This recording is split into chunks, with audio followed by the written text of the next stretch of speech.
Welcome back to the channel, everyone. My name is Cole Wolfrun. Uh, we're all laughing because Caspian was in standby mode. Show what standby mode looks like, Cass. We're recording a late night session so that it works at everyone's schedules. We'll see how long this goes. Could be a shorter one. So if this video's only 2 hours long, you know why, or an hour and a half, you know why. Pride Month. On Pride Month, real. all the sleepy gays. All the sleepy gays on my channel right now. Anyway, last session, our party boarded the Qunari vessel with the Airship, and Arvarad, who was being a major dick to every mage he saw, and the new Vidasala. And oh yeah, there was this little thing of a blighted dragon and flying darkspawn that showed up, and freaked out Thorn, because darkspawn aren't supposed to be like that. And the Airship's pissed, and he wants to break this fancy Illuvian that he's going into Saharan to find. And Mira was a little bit like, maybe not. Maybe I check it out first and see what happens. And she rolled well enough in persuasion that the Airship agreed. The wisdom girly rolled well in persuasion. We love it. And so this session we are going to be decompressing from what happened last time and moving on. So to start, everyone is where they last left. Bambi is up in the crow's nest being emo, as is expected of Bambi. He's literally listening to the Thedas equivalent of Black Veil Brides in his head right now.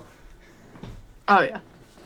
And Amaris was, if I remember correctly, wanted to have a chat with somebody. So we're going to start with that. Because Amaris was one of the few who didn't, go to do anything. They had a question to ask or a conversation. So Amaris, take it away. Amaris was going to approach Vidasala, if I recall correctly, because he remembers. He knows that face. He's seen it before in the halls of Minrathis, where it certainly should not have been. So what's up with it? Okay, so you are looking... The Vidasala is just simply standing, flipping through a book with one finger, eating an apple with the other, looking, watching everyone walk around. He's paying special interest up to the top to Bambi, and just kind of smiling, looking back down at his book. And he sees you approaching him, and he closes said book and goes, "Oh, you're just who I wanted to see." Did I interrupt your light reading? He holds it up and he goes, "Ugh," and it is one of Brother Genetivi's works about the Andraste and faith. He goes, "Such interesting beliefs you humans have, though I'm to understand that this Andraste is different from the one your people worship. You think your people believe she was a mage, correct?" Correct. Interesting. One of our own.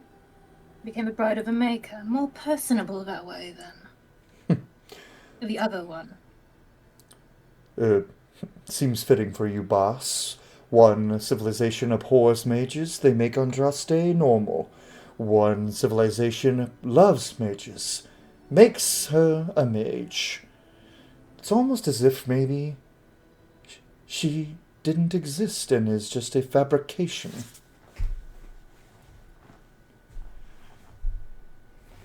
If you're trying to get a rise out of me, it's not going to work. Regardless of whether she existed or not, the lessons remain, the stories remain, and those interpret them as they will. Well, it won't get a rise out of you, but I'm certain it will with your fiancé. His left eye very, almost imperceptibly twitches.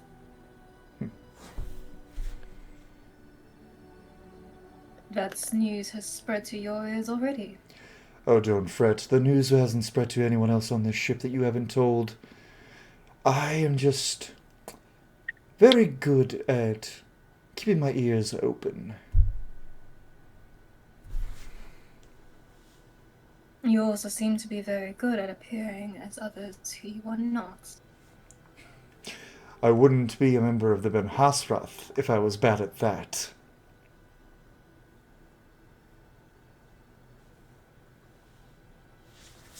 Was it just you? Oh, yes. Played my part convincingly.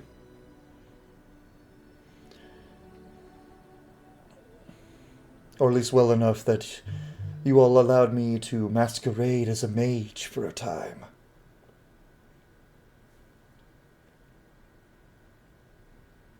How is that? When you can do so freely in one nation and yet in your own they are bound and gagged. Well, there are ways to simulate magic. Make it appear as though you're using it. And he holds up a little item that looks like it's made of, like, bone and it's glowing. Do you have any idea what happens when you infuse a Cerebas's spine with lyrium?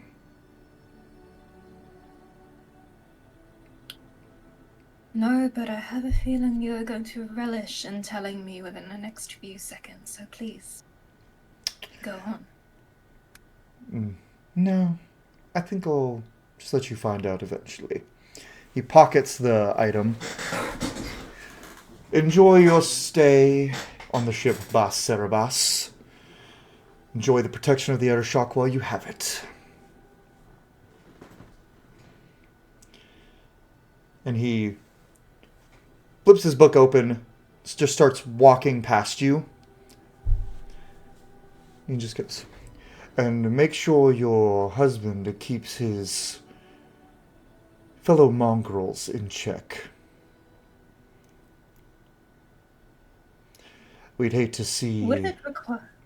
Oh, no, go ahead. No, that was good. Oh, that was just me wondering. Would it require an insight check at all, just to see if there's any, like, genuine hostility that might indicate he's got his own personal reasons for said animosity, or whether it's the generalized Qunari beliefs? You can do an insight roll there. And she's going to fit the set as he says, I'd hate for the Arakun to have any reason to override the Airshok.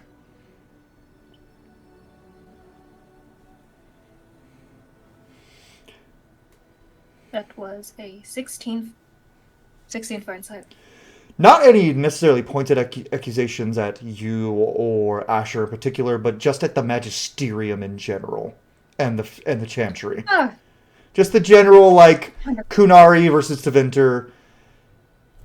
Before he passes, he just points out to all the Anton. He goes, tell me, what do you see, Magister, when you look around at all these Anton and these Cerebas?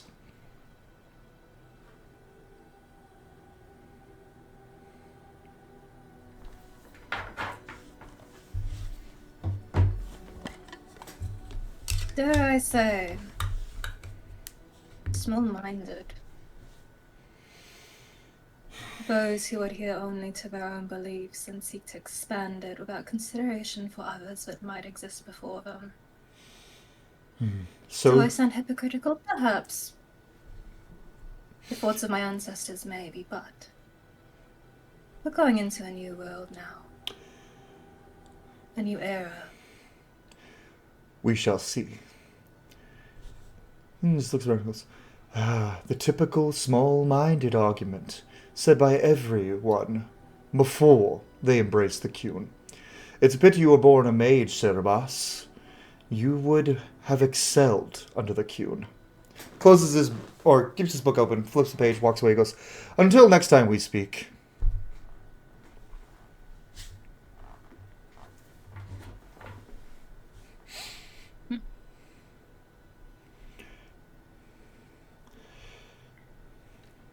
No, Mystic's not about. He doesn't even bid goodbye.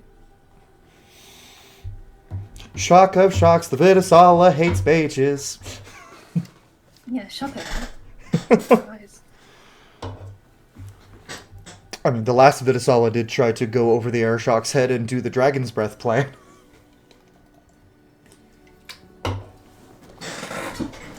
So, as they're walking off, as he's walking off, we're going to pan down to Ulrich. You're still sitting with Varric, trying to get him to go to sleep, and he's like, and I shit you not, Hawk looked right in their face and said, only when we're out of pancakes. That's like the third time you told that story already. Go the fuck to sleep. Have I told you about the time we killed a duke in Orlais? Hawk had the best line for that one, too. It's like, I have an excellent sense of dramatic timing and good hair. Which is weird, because she always just kept that little pixie cut. Like, I mean, it was great. It looked good on her. I'm sure she looked amazing. Okay, can you rest now, or stop talking at least to be a form of rest? Those are not mutually exclusive. I can rest and talk at the same time.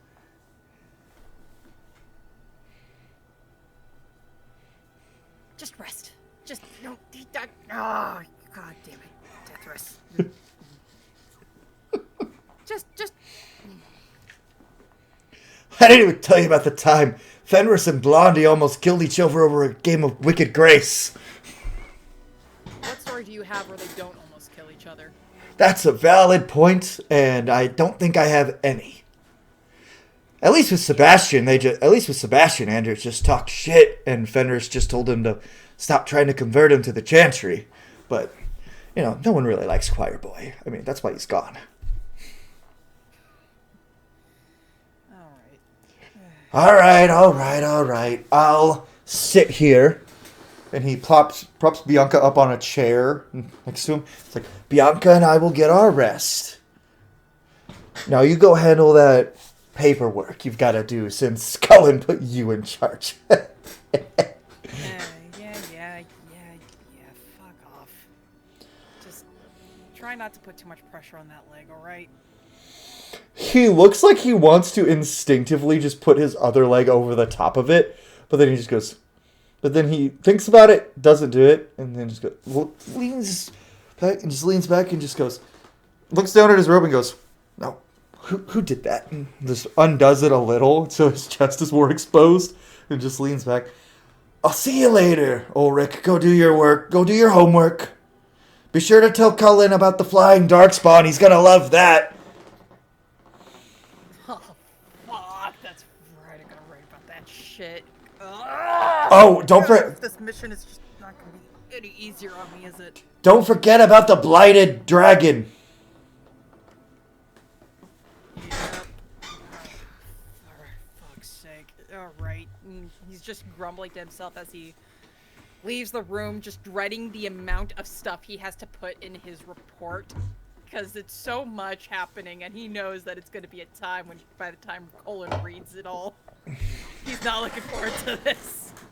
And everything else that was happening that's going through his brain, too, he's like, ah! So he'll go to his and Bambi's room, because we got bunked together. As you're about to leave, Varric pulls out a new, blank book and starts writing in it, looking like he's writing a new book. It's like, Ulrich and Bambi never got along. But just as he was about to reach the door, now that's when he stops. Is that why you fucking bunked us together? Yep. Listen, my audience needs new material. Swords and Shields is done. I can't make more Hard in Hightown. I mean, that's already a finished story. It's like... And, well, I could just write another book about the Inquisitor, but that would just seem redundant after I wrote Hawk's book. What? Okay, because I was gonna ask why you fucking insisted he and I bunked. Okay. Have fun.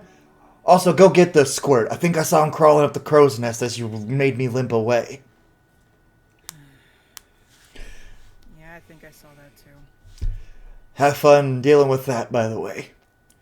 Bambi was always getting into trouble, and Ulrich was right there to get him out of it. Not after a tongue lashing, of course. He's not the only one I get worried about. All of these kids, they drive me crazy for so many different... Oh, don't worry. This is like page 9. We've already gotten to Thorn and Ellie. Now I'm gonna get into Mira next, and based on what I know, that's gonna be a long chapter. Good luck. And Drama. takes his leave. And yeah, Ulrich has a lot on his mind at the moment. Like, once he gets into his and Bambi's room, he sees the stone root that Mira had given him again, and Ulrich's brain is kind of pulled in all sorts of different directions of worry for everyone for different reasons.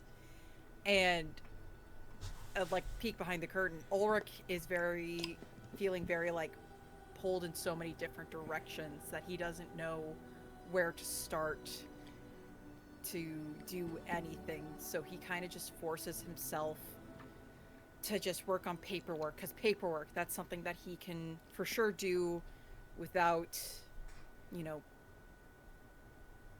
yeah, that's just something that in his brain is like, that's probably the best option I have for me right now that I can think of, because so many things and so many people to care about in this mission. So paperwork is like his first thing that comes to his mind to do. Even if he wants to do everything else, he's just one dwarf.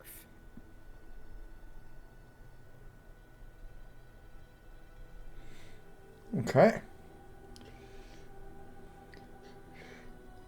So you are walking out and you see up in the crow's nest, you can just make out Bambi's little tuft of hair sticking out over the top. Seems very... He has not moved since you've been with Varric.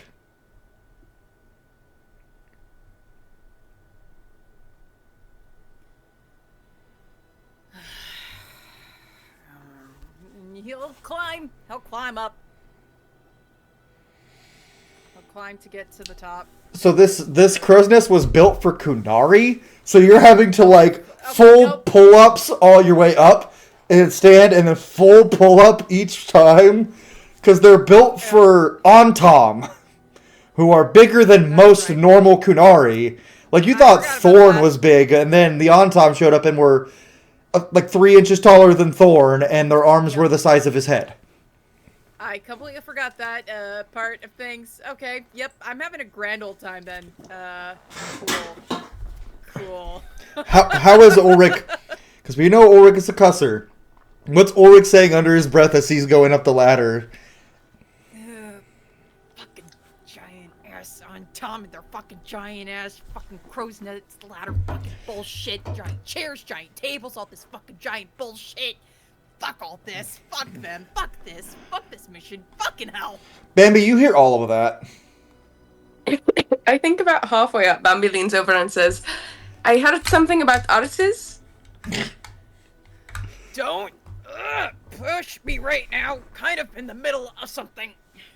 I mean, I think we're both in the middle of something. Do you want me to come down so that you're not about to fall off the rigging into the... I'm already halfway there. Don't make me stop now. I'm on a roll. Okay. This is physically painful to watch. I hope you know this. The other Ontom on the ship are just kind of looking confused. They just say in Qunari, they just say basically something along the lines of, the boss are weird. Boss are weird.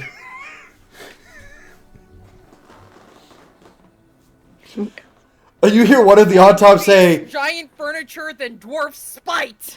You hear one of the Ontom say in Qunari, for those of you who know, it's like, definitely not trying to convert that one. I'm safe, y'all! Yes!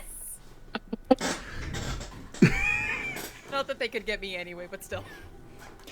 So you make your way all the way up. By the time Ulrich gets up there, he's drenched in sweat. His head is like, his hair is just like a thick mess of like sweat mop. His beard, he's got sweat dripping out of it. Because that's the most cardio Ulrich's done in a while. In the amount of time... done in a while. Yeah. Like, in the amount of time it's taken to get up there, Bambi's like stopped crying, dried his eyes, looks just fine as normal, having a great time.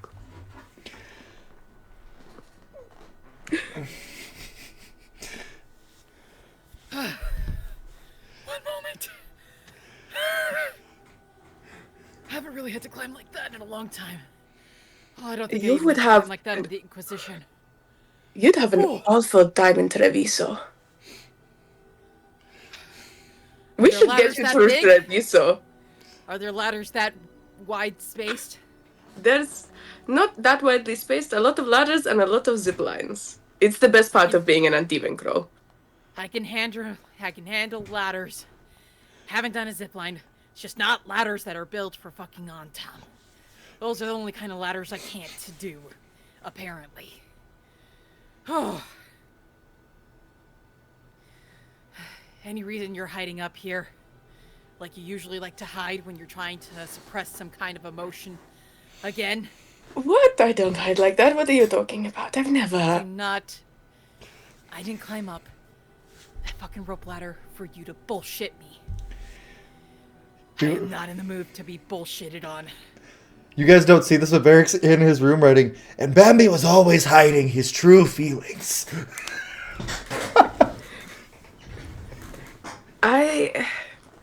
I'm fine now. I just needed a moment and to, keep watch in case any other flying creatures of doom came down. Right, because keeping watch while you're just laying down, that's a great way to keep a great view. Yeah, the sky. Yeah, of a very limited viewpoint. When you have the crow's nest that's as big for end, Tom... Do you not have peripheral vision? Peripheral vision blocks by, part of the crow's nest here? Yeah, you give a good side eye. I give a great side eye.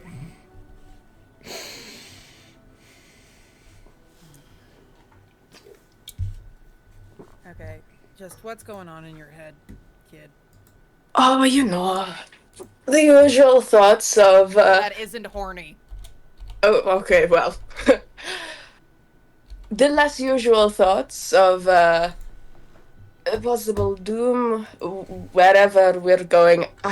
I'll be so honest with you. I did not pay attention about what we're doing or where we're going, and at this point, I don't want to know. I'm just here for the ride.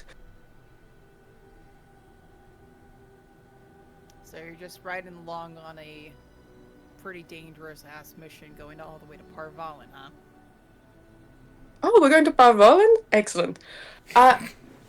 Yes, it gives a good excuse to, get away from all of the kill your dad stuff.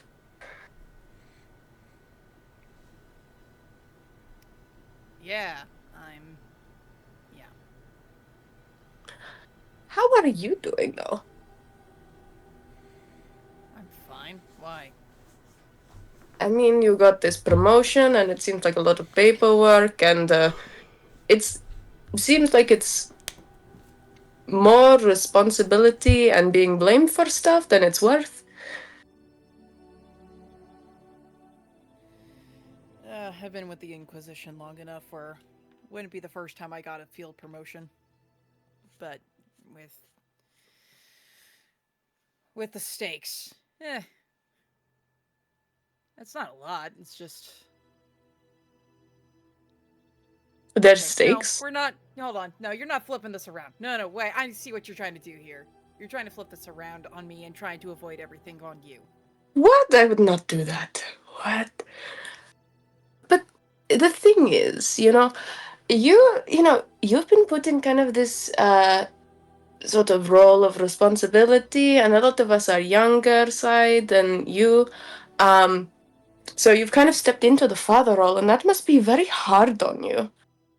I'm sorry. What? Father, what? Huh? I see you as a father, but like a very small, well, like 2 inches shorter, angry, not very loving father. So kind of similar to my own, I would assume. I don't know. I never met him. Don't know if I should be insulted by that or not. I mean, if it makes you feel better, you've seen the other crows. None of us had good father figures. I got a glimpse. Can't really say I know too much to make a for sure say, but not a very great first impression. Yeah, I mean, you saw Viago's mustache. No one with a good father figure has that mustache.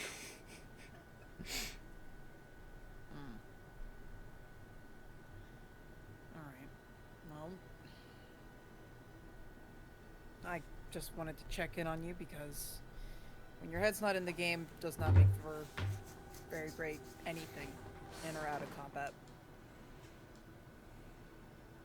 I mean, it's not something, you can.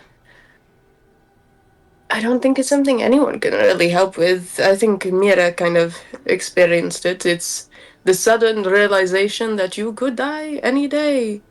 When before you kind of been floating through life, just kind of doing what you want, or, killing other people and not really thinking about the consequences of, they're dead now, you'll never see them again. So that kind of weighs on you a little bit when you realize that could be you at any moment. Um, but anyway, so would you prefer to be called like Papi or Daddy? Father. The glasses came off. That's the level of facepalm you got there. Glasses came off. And Cass gets it, and Bambi gets inspiration for it. God damn it. Ulrich. Just Ulrich. Okay, Daddy Ulrich. No, just Ulrich. No, nothing other. No, just Ulrich. It's just gonna be Oh, Ulrich. Daddy. No, just okay. No, I'm not gonna. I'm gonna stop. Only Dorian The gets to call big him that. cheese. The little chorizo. I have no clue what to even take. Those from that don't. one. Chorizo doesn't exist in Vegas. It does now. The Oh man. rock hard puppy. Dwarf Daddy. Dwarf Daddy. I'm trying to edit a special zoom for that part of the last episode when the Airshok is talking and you just see Dia, Daddy. I was like, Mars is gonna try to fuck Sten, isn't he? Look, Gabby loves all of this. This is Ulrich's worst nightmare. Oh yeah. I like the idea that Amaris's type is just power. Yeah. Holds power. I'm a powerful man, and I cannot lie. I don't know what to tell you guys. She's gonna beat Alistair and be like, and then he's gonna talk and then he's gonna be like, oh. You don't have to talk.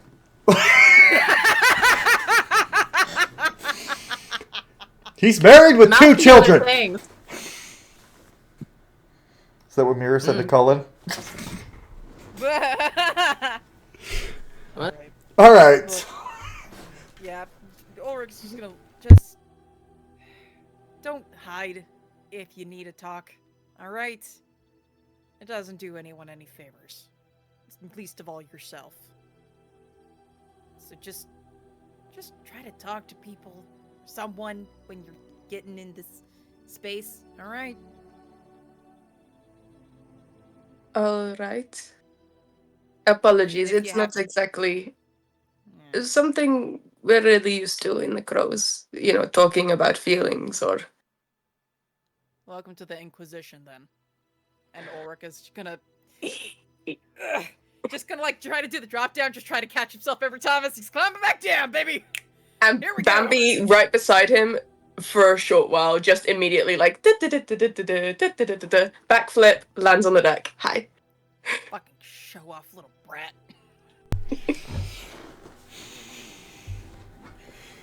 So, as you guys make your way down, and I assume make your way to your room, we're actually going to pan real quick before we get to Ellie, because I know Ellie has some stuff planned.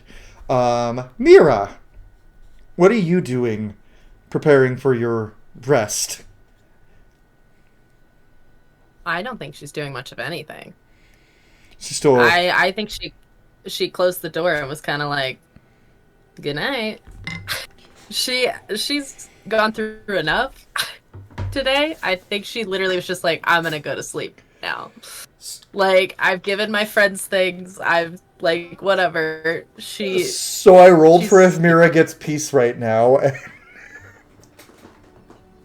She does. I don't. She does. She gets to go to sleep. She gets to go to sleep. I assume no. She gets to go to sleep, and she gets the benefits of a long rest. Click that button now because it's reasons. But anyway. You got it.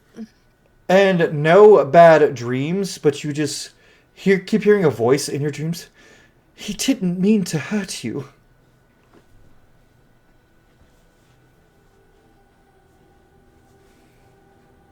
I don't like that, Cole. Hey, Cole, I hate that. That's great, but I hate that. He didn't mean to hurt you? Is that what it said? Yep. He wouldn't do that. Unless he had to. Woof. Alright. That's all you get. That's all you get for now. Unless it's like kind Somebody's of blurred. so far up Solis's ass that they can't see the sun. So that's unfortunate for them. Mira fully doesn't listen. She's tired of people being in her space. Anyway, that's it. She goes and she gets a long rest. She gets a long rest, and we're going to pan over to Ellie before we get to the middle of the night stuff, you know, as per usual. Nothing crazy, I promise. Bambi, you're safe.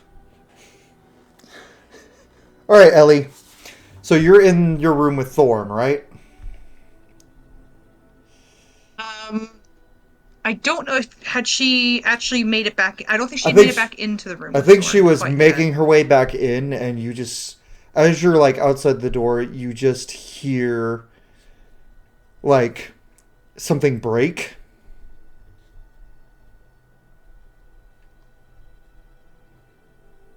Well, she's gonna take a pause outside the door. Are there like on Tom sort of nearby this area? Because she wants to go ask one of them something very quickly. There's a couple, yeah, but like they're just kind of like doing their thing. You could go talk to them though. Okay. So she's gonna go up to one of them and just go, excuse me. Ah! Down here, honey. Hi. I was wondering if you could do me a favor.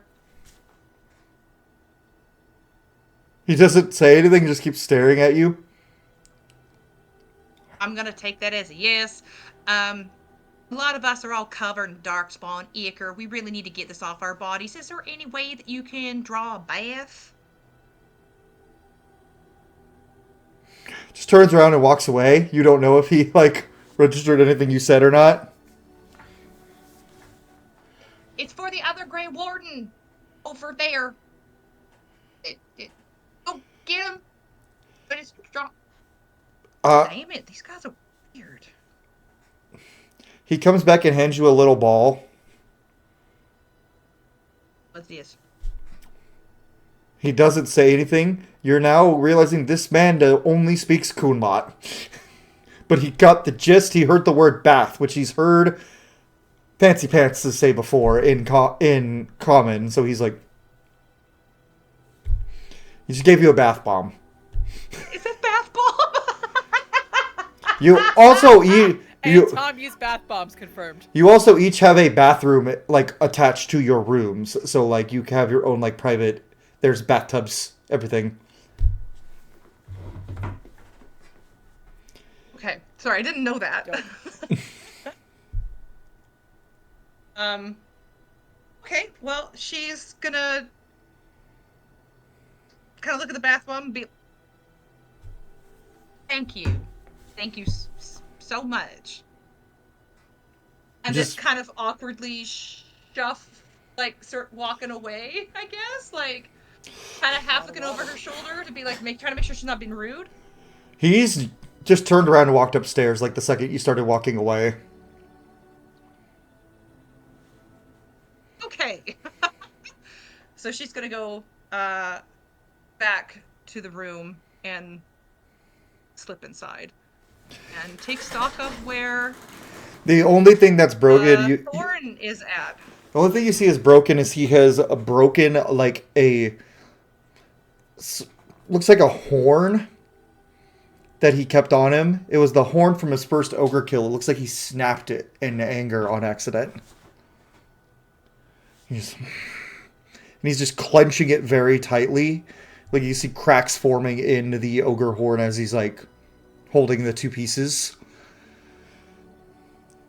He just kind of looks... She's gonna put bath bomb down. And she's gonna walk over to him, and she's just gonna put a hand on each of his hands. Everything we know about Darkspawn. Okay. They haven't changed in thousands of years, and all of a sudden, ogres can have wings, dragons get blighted, hurlocks fly. We know everything there is to know about the blight, and suddenly it changes after hundreds of years, thousands of years. Why? This... Let go. Let go of what's in your hands. He lets go, and then he, like, Okay. just kind of... We've always been taught that the blight is dangerous. It's unyielding, but it's predictable. What's predictable about this, Ellie?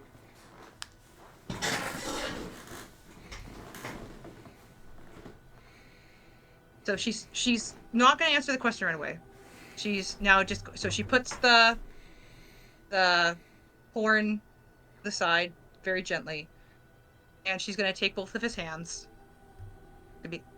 Come sit. Okay, come sit. And she's going to get him to sit on the bed. There. Which is just very interesting for their height difference. He is sitting, and now it's basically her height. So they are more face-to-face than they normally are. Fun fact, Maple made a scale, audience, and it's literally the height difference between Halfthor Bjornsson and his wife, Ellie and Thorn, so... Yeah, it's very cute.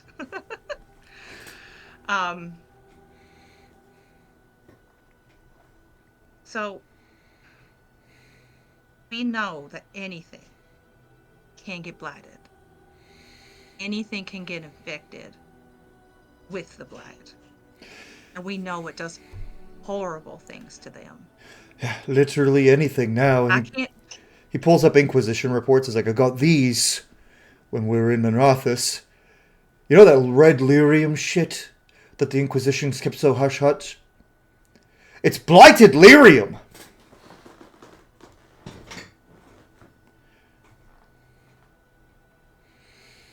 You know, I had my own theories that makes sense. It makes sense, doesn't it? Oh, and apparently lyrium is the blood of some other ancient creature? It also kind of makes sense. Isn't there some kind of legend with the Titans or something? Isn't that, like, deep in dwarf history? They'd forgotten about it until the Inquisition figured it out.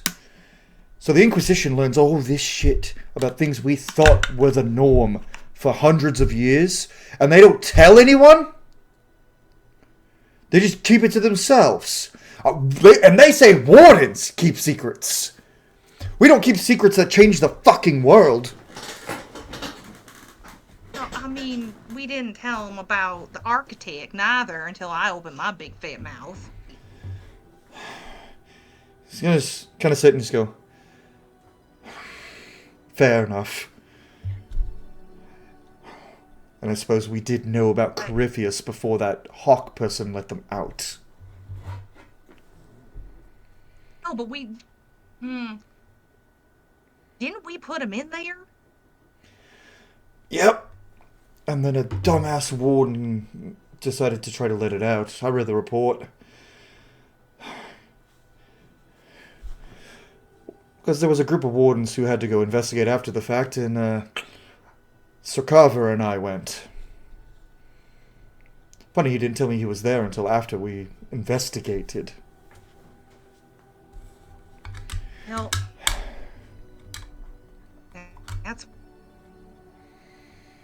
That's what we all do, don't we? We all keep secrets from each other because we have to. And it makes it hard. Because then this shit happens.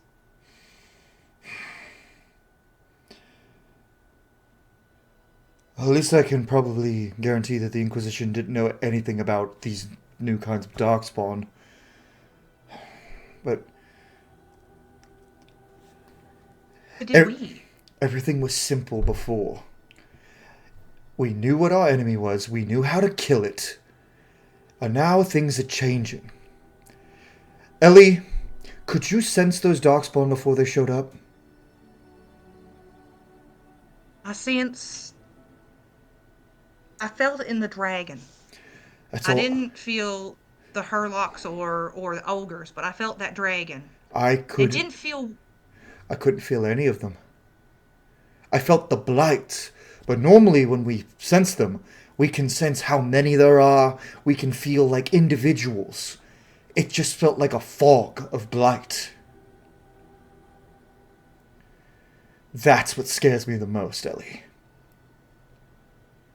While you were fighting that dragon, I was convinced we were fighting a horde. It didn't. Kuzlan told me what it was like when he was up on Fort Dracon fighting the archdemon. I knew it wasn't no archdemon because that's not what Kuzlan said it felt like, and he's the only warden that actually ever lived. Who the fuck know why? He won't tell nobody. I was about to ask, did he ever tell you? He would never tell me. He never told me neither, but I guarantee you it has something to do with that fucking witch. You always want to blame the witches, though. Because I'm always right. You blame. I knew there was something wrong with fucking Anders. There was one. And it turns out that. There was one time where all the milk got spoiled at once because we weren't keeping track of it, and you blamed Valana. It probably was Valana. She liked to play pranks like that shit on us all the time. Because as good of a warden as she was a bitch. She was real mean to me. She made fun of my clan. He sucks. He doesn't say She anything. doesn't really suck. She's a lovely warden. She's very, very good at her job. She was just kind of grouchy. No, she was a bitch. Yeah, she was a bitch. She was trying to be nice. Carver is more easy to deal with than her sometimes. Oh, Carver's just moody and has, like, I don't know, some kind of sibling daddy issues. With his sister? Oh, is it like middle? No, yeah, with his sister. He's like middle child syndrome or something. I think he was the youngest? I don't know. I don't know. Wasn't he a twin? There has to be a younger twin, Ellie. You just... Died or something? I don't remember. Warden Commander Hawk don't talk about that shit that much. No. Oh, he's a chatty drunk. I'll tell you that much. He's just... But... Listen, Ellie, things are about to be changing a lot, I think. Ever since this Solus did what he did, everything's been changing. First, Corypheus comes back. Then the Architect is apparently still running around. And now there's new Darkspawn. And I am not convinced that the Architect is not involved in that. Or Corypheus, because apparently he's not dead. He's just trapped in the Fade. And we ain't got no magic hands to go and do it again. Everything has got a way to be killed. There is nothing that can't be killed. Even the things we thought were immortal, they ain't immortal. Apparently, there is some way that will kill them. Apparently not Ellie. How to make sure they get dead and stay dead. He hands you the Inquisition's report of how Corypheus didn't die, so they don't know if the theory that the blighted dragon being tied to him, being killed, actually made him vulnerable because he didn't die fighting the Inquisitor. He's like, and after you read it, he just goes, I know we can't say much because the wardens lie too. We keep secrets. But we keep secrets. This is a lie that the Inquisition has been telling every royal family, every government, that Corypheus is dead. They don't know that. He could be now, for all we know, but... I'm sorry, Ellie, you came in here... You probably didn't come in here for me to yell for 5 minutes. You're allowed to yell for 5 minutes if you need to yell for 5 minutes. You're freaked. And that's okay. We all get that way. You've seen me on my bad days. Ain't no reason why I can't help take care of you on your bad days. Take care. Look. Wait. You need to take a bath. He has the realization, and they'll have bathtubs big enough. They got big bathtubs. You need to take a bath because you're still covered in darkspawn shit, and so am I. I don't like the Qun very much, but I fucking love being somewhere where everything fits my size. He walks through a door I without... even got you a little... No, You got bath bombs in there? Because some ant on Tom out there gave me a bath bomb. I don't think he spoke a lick of human, but he understood something and gave me a bath bomb. Tosses it up. He's like, I really need to teach you more Qun lot. Just in case. I only know, like, 3 phrases. And most of them are swear words. Or things I yell when... Never mind. And he just opens the door. And he's just like, thank you, Ellie. Now you... You know, this bathtub's big enough for 2. I know, but someone's got to take care of that mess upstairs, and I don't want them dumping them bodies in the ocean and making more blighted sea monsters. Oh, I I forgot. don't trust them on Tom to know what the fuck they're doing or if they're even smart about it. So you go take a bath, because you are not going to be using Fine. it. Yeah. I will go. Let me take care of it. He goes to the bath. He goes, Ellie, thank you, love. Yes, babe. You're welcome. Then he goes and he starts filling up the bathtub. He's like, I can lay down in here. This never happens. We would drown in it. Look, just remember, Qunari Grey Warden, Vishoth Grey Wardens are not common. So he's like one of the few. So like everything is human-sized. And he's tall for a Vishoth.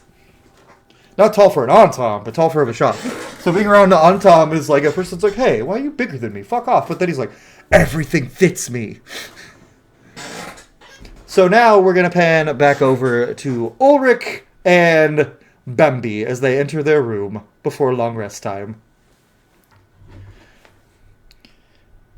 And you can hear Varric from the room next door. He goes, and then Ulrich used his charms and his, I think, Big Dad energy, the BDE, to get Bambi down from... I'm banging on the side of the wall where Varric is. Shut up, Tethris!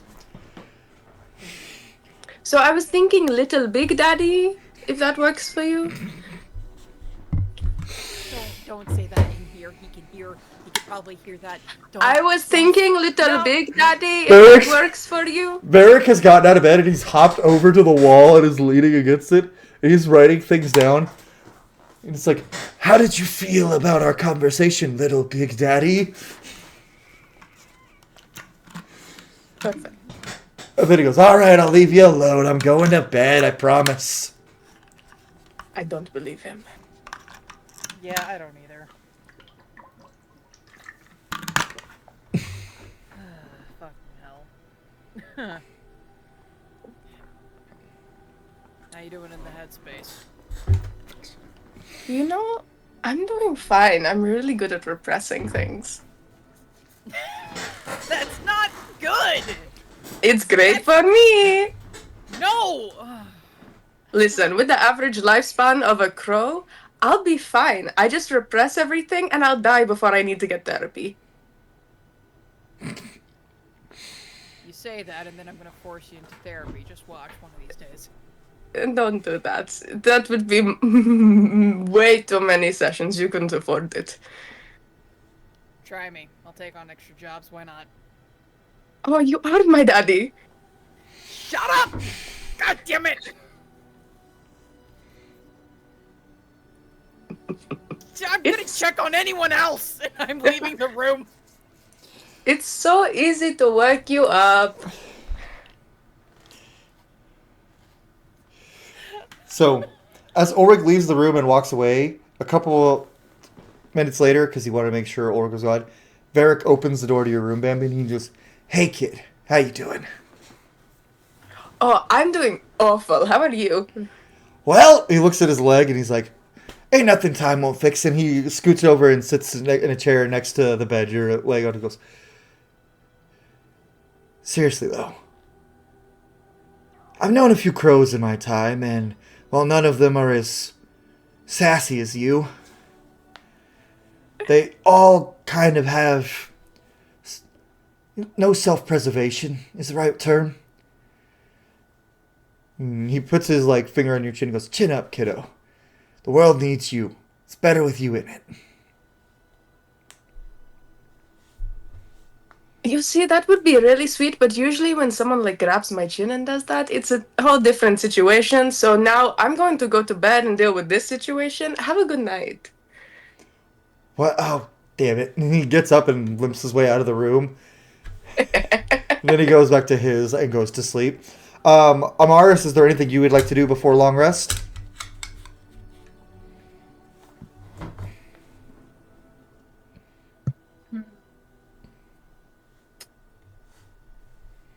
Amaris might actually cast Sending to Dorian. Okay. Just for for expedience. He is just doing a very brief, concise report, saying, it actually starts off with, "You're never going to believe this," and the rest follows in very quiet Haitavine, because he knows of a number of words available to him. When you have a dialect that has ones that encapsulate entire meanings and metaphors, that's actually easier to convey over long distances, and they're both pretentious, so they're going to do that. But he vaguely just goes over resurgence of new darkspawn. Dragons can be blighted. Look into the old archives for that.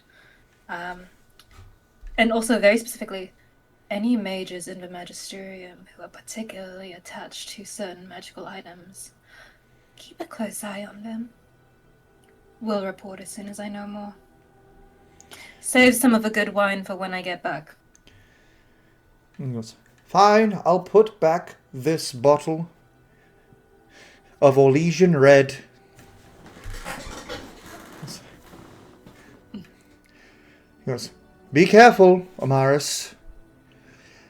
Asher spent all day telling me how much he's worried about you. Goodbye." Because he had one last word. And you all take a long rest. And Mira, you actually have pretty chill dreams, and except for the few little lines here and there, and then you wake up kind of abruptly, and you hear she's panting, trying so hard. She can't find him. Can't find him. "Where are you, keeper? Where have you gone?" She cries. She's lost him. And you see a boy with a Oh fuck! Is this Cole? very Am I wide, getting haunted by Cole? very wide brim hat sitting in the corner of your room. Looks Oh up. my fuck. Solus shouldn't have done that. Can I tell that he's... Did he go spirit in this timeline? Give me an insight check and find out. Insight or Arcana? You can do Arcana. Whichever. Okay. 21. This is Arcana. this is a being that looks to have a physical body, but very much feels like a spirit to you. And while you're looking at him, he reappears next to you, sitting in a chair. None of it is your fault. You've simply gotten involved in things that are dangerous. Your keeper, he would want you to stop.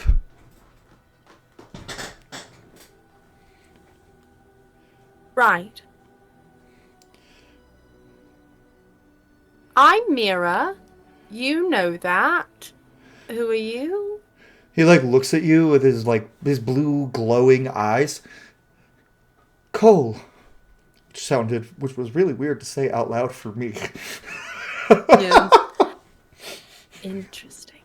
Really, Cole? Okay. It's so weird to say Cole in character as a character named Cole. Yeah, it's a little weird. that It feels weird playing role playing a character with my own name. It's a little odd. Which when Inquisition came out, I was a skinny guy with long hair, so like everyone was like, "Yo, it's you," and I was like, "I'm more buff than that." I wasn't much. And He is my favorite character from Inquisition, and his book is one of my favorites. Anyway. just I know it hurts. It never stops hurting, losing people, but he's not lost. He's found. I'm gonna roll for myself to see if I know what the fuck he's talking about. It is Cole. Maybe. Right. Okay. Are you just here to apologize for Solus? Killing me? You're a spirit. I am, and I'm not. I'm different. Can I roll insight to see if I can figure out what spirit he is? Because Parker knows. Yeah. But Mira doesn't. Mira does know. That's 19. This is a spirit of compassion. Just Solus does what he has to do to save the world. Bring the glory back for the elves, give them the world they need. And you think it's okay for him to hurt people along the way? Compassion? I don't like when he hurts people. Mm-hmm. Why are you here? Because one of my friends, he cares about you. Okay.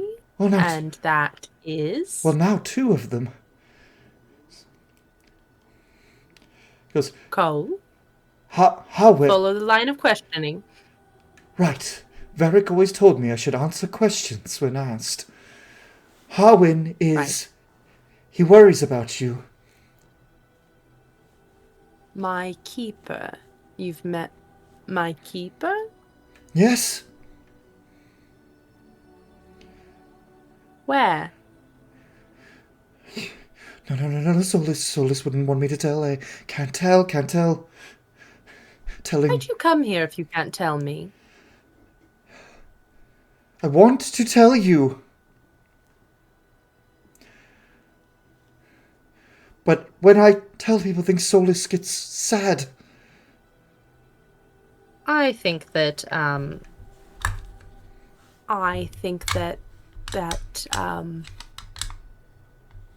people are allowed to be sad. I was sad.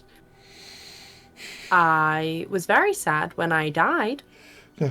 So maybe we could balance that out. The last time Solus was sad, he created the veil, blocking the magic, keeping the magic away from those who need it. I think maybe someone who is centuries old should have a little bit of a better handle on his emotions then. Roll me persuasion just for fun, just to see if you can get this on Cole. I will. Natural 20. Okay, he goes, So it's a 22. Yo, Harwin, he's... Crossroads. We know where that is. I've been there.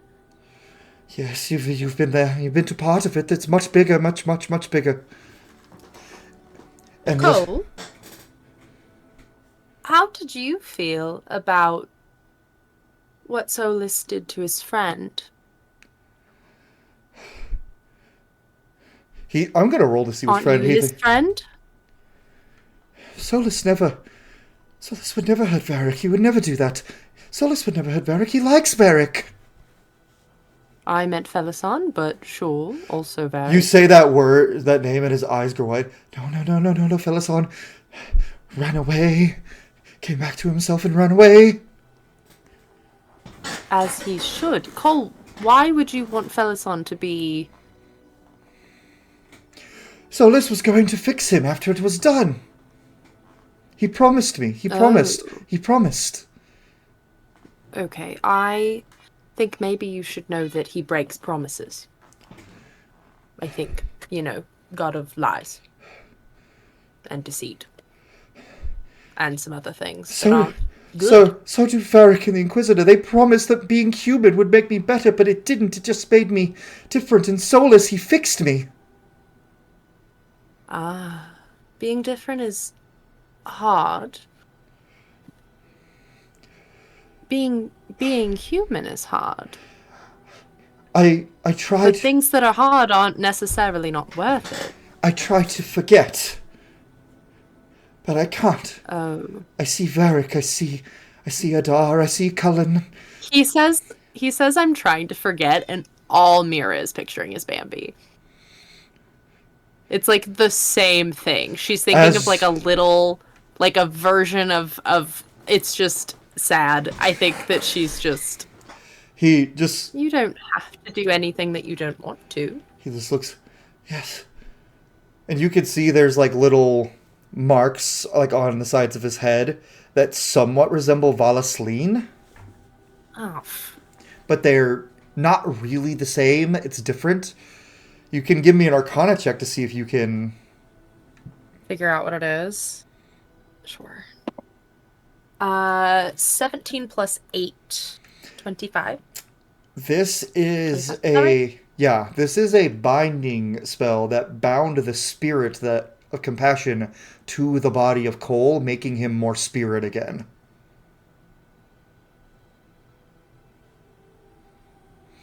And it can be undone. It's not a very strong spell. Okay, yeah, but the last time I did this, you insta-killed me. Yeah, but Solus can't get to you in the material plane as easily as he can in the Crossroads. I'm not even supposed to be here. Solus told me I shouldn't come. But Harwin said you were nice. And you are nice. Well, I think so. I try. You can do whatever you want, Cole. You can talk to whoever you want. His eyes stopped. Okay. His eyes stopped glowing for a second, and he looks at you. Now you remind me of Varric. And then he shakes his head as it feels like he's in pain. Ah! And then his eyes turn bright blue again. Do you want to talk to Varric? He's like 2 rooms over. He freezes entirely when you say that statement, and he's... I miss Varric. Yes, everyone misses their friends. I miss the... And it gets lonely only having the one friend. I know.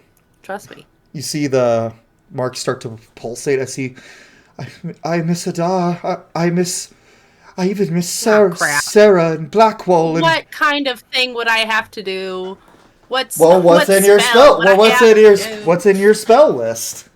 Oh God! And then, as he's starting to remember, the marks grow and cover his entire face. And he falls to the ground, and his body flickers into pure spirit form for a moment, and then comes back. Oh. He's...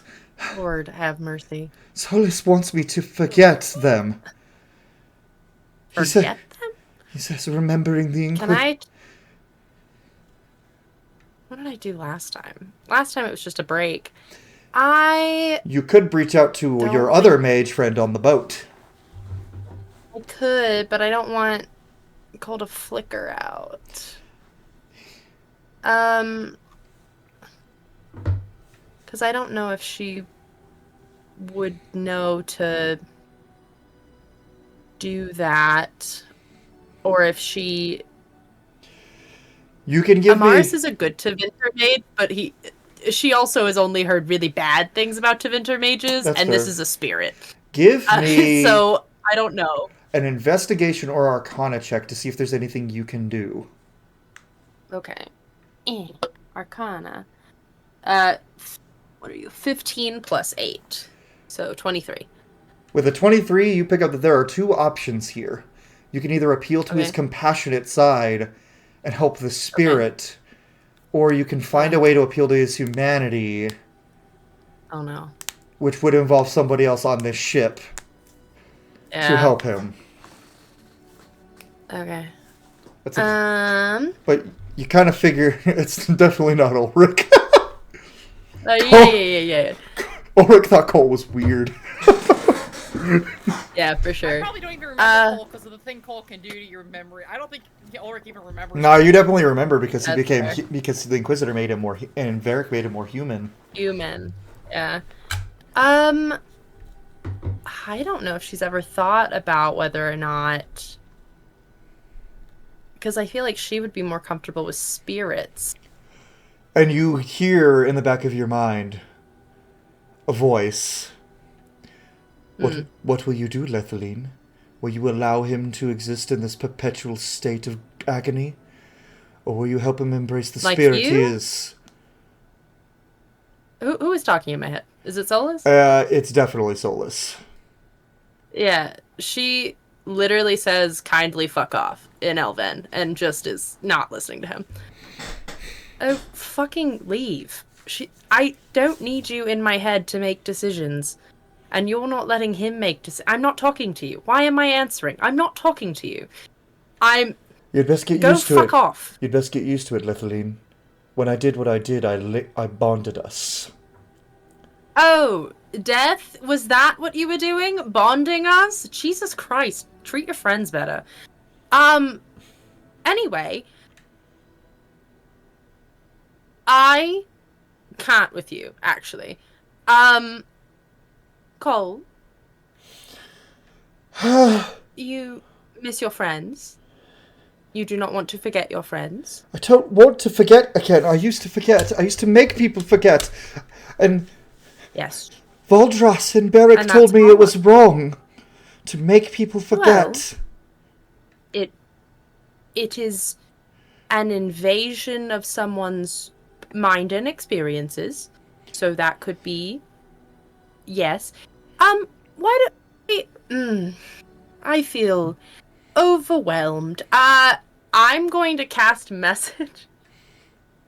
Think I can cast... Can I cast message? Can I see you? Do I have to see you? No, I can do it through solid objects. Yep. I cast message through the wall to Varric. Hello, I have one of your friends. Oh. I have one of your friends here, Varric. In my room, haunting my dreams. Fucking Solus. And then he just starts wobbling No. in. Well, yes, but no. No, this one's a more compassionate one. If you catch my drift. Shit. And he like walks out of there. You hear him like running on the bad leg and just like, fuck. Oopsie. Joste's tits. And he opens the door and he sees him. He goes, kid. And he leans down and he's like, hey, where have you been? No one's seen you since. Oh, Solus had a What? hand in that. No, Solus loved the kid. He wouldn't do that to him. Why? Why would you think that? Well, even if I didn't know for certain, I do know for certain because he literally is in my head saying, I bonded us and you need to make a choice. Will you leave him in this perpetual state of some bullshit? He's in my head saying bullshit. Magic's so fucking weird. Kid, hey, what's going on? Magic's weird? And then Cole looks up and he's like, I want to stop forgetting, Varric. I like remembering playing Wicked Grace. Right. Context, Varric. Solus made him more spirit. What? Quote unquote fixed him. Cole, but kid, you chose to be human, right? I liked being human. I had a partner. I miss her. Oh. Yikes. She's been looking for you, kid. We all have. Oh, good lord. How do we fix it? Hey, Mira, how do we fix this? How do we get him better? Okay. I thought, I don't know why I thought the dwarf was going to have an idea about this. I'm sorry. He was just very sad, so I thought that I would call you. But you're right, that's stupid. And she turns in the other direction and messages through the wall at Amaris. And is like, I have a fade problem in my room, please. Yeah, you made something. The last time one of my friends was like this, my brother Bartrand, he had a mental break and Anders was able to fix it for a second. And he grabs Cole's face and he touches foreheads with him. He's like, kid, I got you.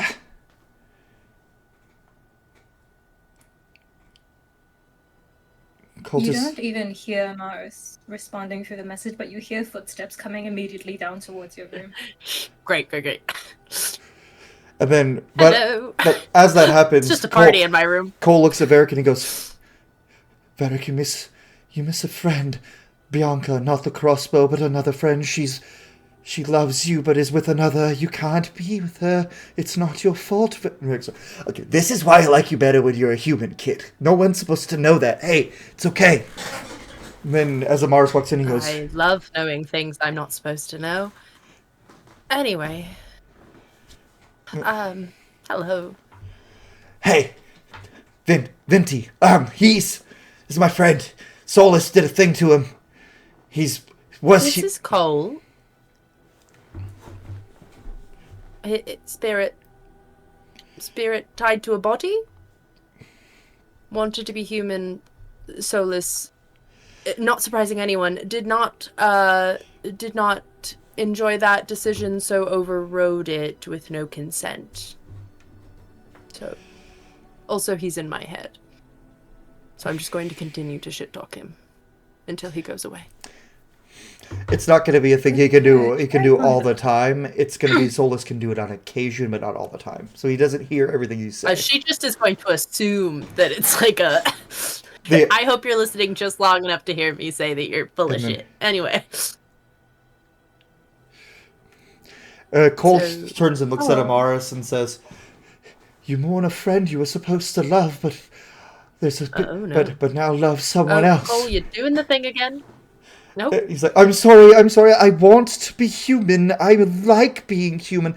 I like feeling things. I'm sure you're a very compassionate human. Can we put him back the way... Amaris! Help? Where is everyone standing in this room at the moment? I'm sitting up in bed.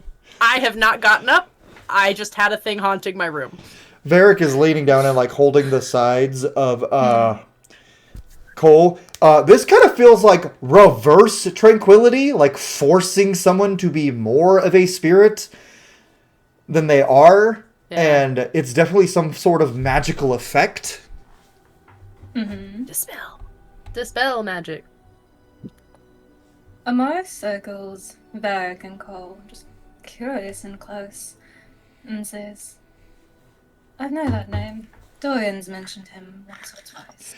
And then Cole, Dorian! He did describe you as being... Hated his father, met him. They reunited but never truly forgave, and then he died. And Dorian regrets. I'm gonna have to forget so many things. I mean, you don't have to, but you don't have to say it out loud. You said forced him into becoming more of a spirit. He goes, I didn't want to. Varric and Valtras made me human, and I liked being human. I liked learning how it works. I was good at it. I'm surprised Solus would take such a risk knowing what happens when you force spirits to go against their nature. And if you bind one to one who has already become mortal... He did not. He wanted me to be more what I am, a spirit of compassion. Oh, because he is so lacking, I assume. And he wants to say something, but he physically cannot. The marks on his they keep glowing whenever it's like happening, and sometimes he'll get moments of clarity where his eyes will uncloud. Could you try and like sever whatever has happened? That's not really in my magic wheelhouse. That can be done gently, carefully.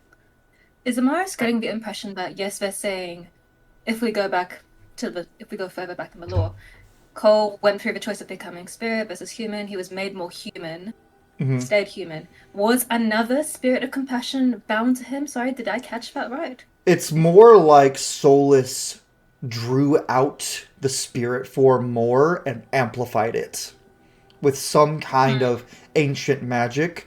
It's not magic you've ever sensed before. It feels elven, but it feels different. But it's still magic that you can manipulate. Yes. Because while some may call Solus a god, and as far as you're concerned, he's just another mage. Very powerful mage, but that's how the rest of it happens. I can fix this. If you're happy for us to do so, Cole. He looks at you and, like, through gritted teeth goes, please.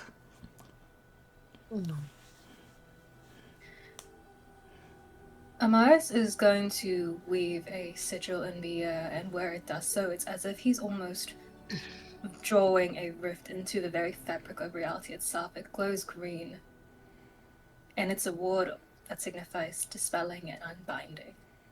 He's going to take that, it's almost like slivers of smoke in the air, and place it just over Cole's forehead, where it will sort of meld into the existing markings there, as the magic spreads and glows and sort of dissipates, covering his form.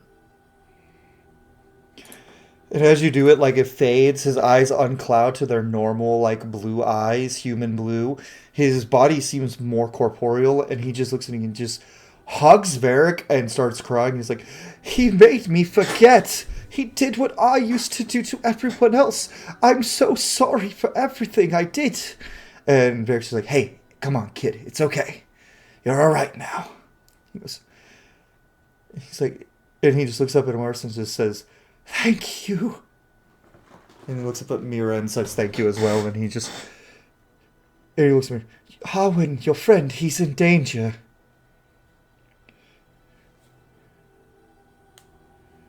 Right. Solus has him working to fix every Eluvian in the crossroads. I was there to be the voice of compassion, keeping him compassion for his people to the old ways. Oh. Oh no. Okay. You, interesting. You do know you were being used, correct? Why would Solus do that? He was never... He's not your friend. Or if he is, he's actually not a good friend to have.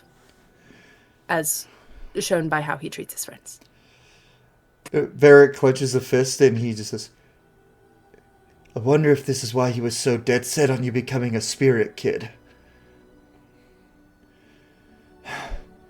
And Varric stands up and he just goes, well, we got a bit of a pickle, because if the Antom see Cole, they're gonna kill him. Because Bull used to send Ben Hasrath reports about him before he left the Qun. And Cole goes, oh, don't worry. And he just disappears completely, turns invisible. I can still do some things a spirit can. Okay. Well, that's probably fine. Don't go near any Cerebos. That could sense you. Just steer clear of anyone that's not in our little friend group, okay, buddy? Or, make sure to be near Amaris or myself so we can blame the magic on us. I like that idea better. You just hang I out would with argue he's me. probably the safest out of any of us. Oh, so true. Right. Cole just... I have too many ancient old elves talking in my head.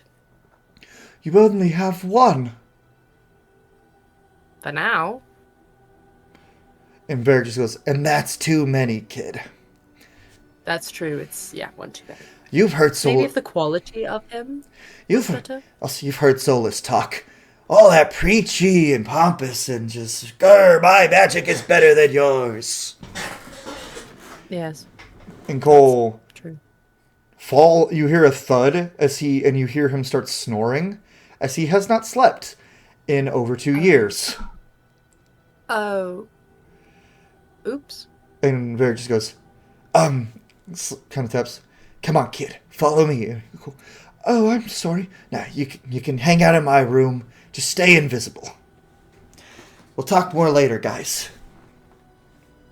Goodbye. And then he walks out, makes sure, and then they both walk out and go back into Varric's room. Thank you. I'm not I'm fine with talking to spirits, but I'm not really I'm more of a do magic, not undo magic person. No, that's fine. Perfectly understandable. That was eventful. Are you alright? In general, or because of this one instance? Well, you mentioned 2 ancient elves speaking in your head, and usually one voice out of your own. Yes. Believe me, I'm well aware. Oh, Solus said something about he bonded us with what he did. And I said, killing me? Because, like, casual, right? Like, that wasn't what you were trying to do. There's easier ways to bond people. But, right. So now he's going to just disagree with the decisions I make in my head whenever I make them, I assume? Fine. You see Amaris looking at you, and then you realize you did not tell him that you died. He was not in that room, nor was he part of that conversation. And You only told everyone else! Bitch! Oh no! I forgot. I think she's like tired and overwhelmed, so now she has told you. On that note, as you say that out loud, Cole actually uses a little magic as his intuition. I'm sorry, that was a trick. Solus isn't in your head. He made me pretend.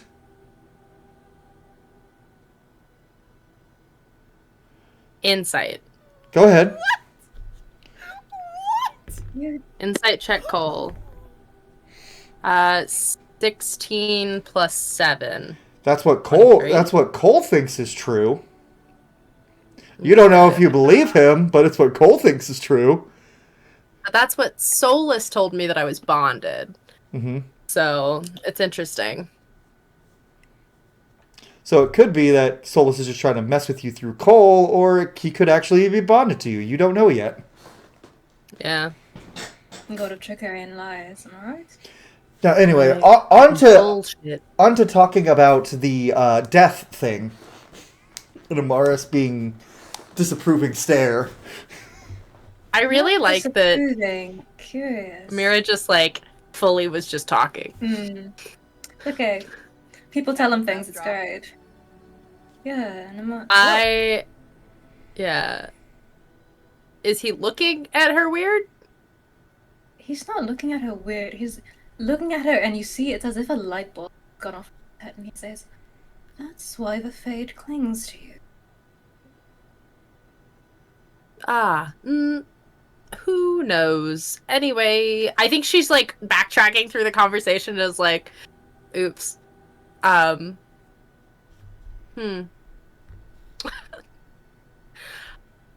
Yeah, anyway, I may or may not have gone to the crossroads and cast like a little spell on, like, just a tiny bit of magic on Felason, and then Solus killed me.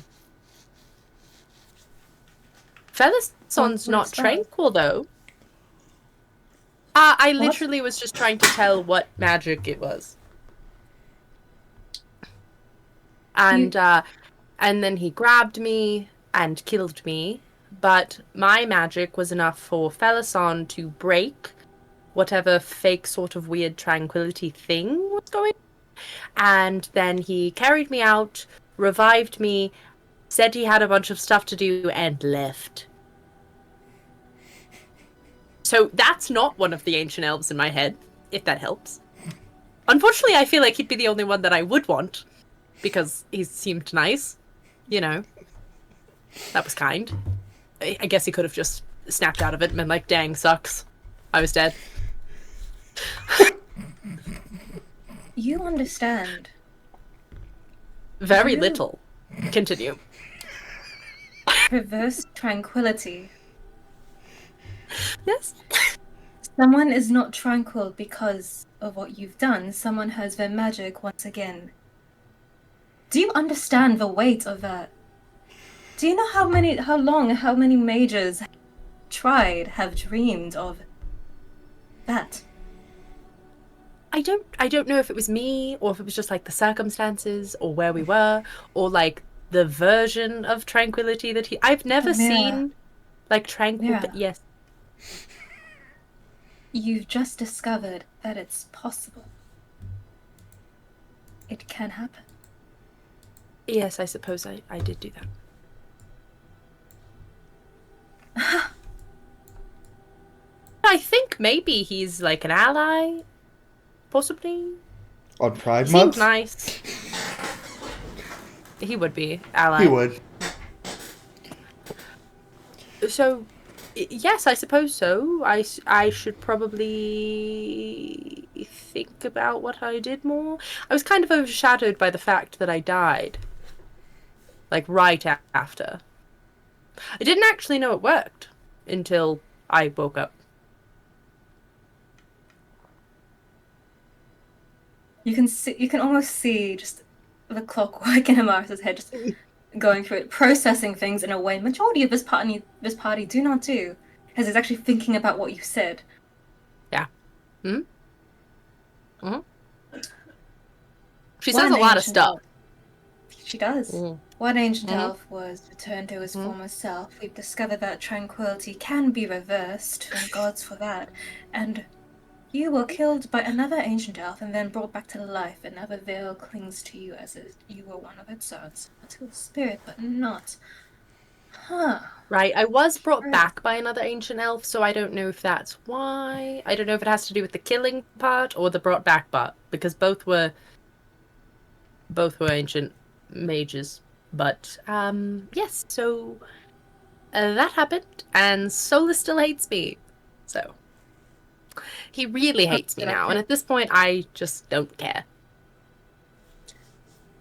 That would be the best attitude to go about it, I think. I think you wouldn't be the only person he hates, but yes, unfortunately the for list you, of his friends is like dwindling very quickly. Apparently, every time they interact with me, so maybe he should be nicer to me. But you know, whatever. Losing I think friends. You should get some sleep. Probably, yes. I was doing that, and then I was haunted by a very troubled boy, young man. I don't know. He seemed very, very young. And I'm saying that. So, anyway, yes, I would love to go back to sleep. Thank you for your help.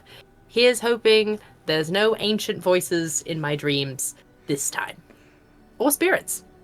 So that's also now a thing. Great. So as you guys prepare to go back to sleep, Ulrich, you're gonna hear your door open. You're gonna hear Varric whispering, "Go on in. He'd love to see you." Oh my god. You like squinty-eyed and like you hear someone kneel down to like your side of the bed, but you don't see anything. And then Cole just appears. And he goes, "Hi, Ulrich. It's been a long time." Oh my! Oh, fuck! Why are you screaming? Hi, I'm Cole. He just looks at Bambi. Cole. Yes, It's so good to see you, my friend. I look at Varric, if he's still at the door. Long story. Fill you in tomorrow. He's here. Uh-huh. I'll tell you the short version. Not hallucinating. Solus undid what we did and made him more spirit, and Amaris just fixed him with Mira's help, and now he's human again. He had a big cry, and he wanted to see his friend. So I brought him here.